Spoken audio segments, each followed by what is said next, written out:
নমস্কার বন্ধুরা, রাধে রাধে। একাদশী স্পেশাল 3টি মজাদার রেসিপি নিয়ে চলে আসলাম আমি।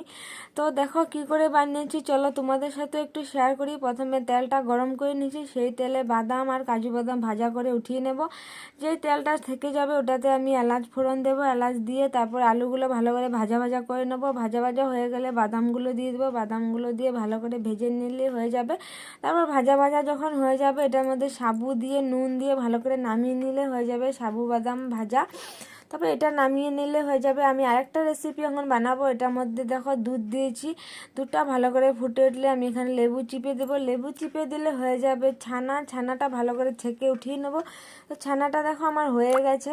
তো তারপর আবার দুধ গরম করে ভালো করে দুধের মধ্যে এলাচ দিয়ে দেবো। এলাচ তোমরা না দিতে চাইলে নাও দিতে পারো, আমার ভালো লাগে বলে দিয়েছি। এলাচটা দিয়ে ভালো করে ফুটে উঠলে এখানে আমি দিয়ে দেবো কাজু আর কিশমিশটা দিয়ে ভালো করে দুধটা ফুটিয়ে নেব। যখন দুধটা ভালো করে ফুটে যাবে তারপর আমি ছানা দিয়ে দেবো। ছানা দিয়ে ভালো করে ফুটিয়ে নেব। দেবো এখানে সামান্য নুন আর দেবো চিনি দিয়ে ভালো করে ফুটিয়ে নামিয়ে নিলে হয়ে যাবে আমার ছানার পায়েস। রেসিপিগুলো তোমাদের কেরম লাগলো অবশ্যই কমেন্ট বক্সে জানিও। ভালো লাগলে like comment share follow please করে দিও। আরেকটা রেসিপি বানাবো দেখো। এখন এখানে আলু আর বাদাম ভাজা করব, সেটা আর বললাম না, তোমরা দেখেই বুঝতে পারবে কেরম লাগলো।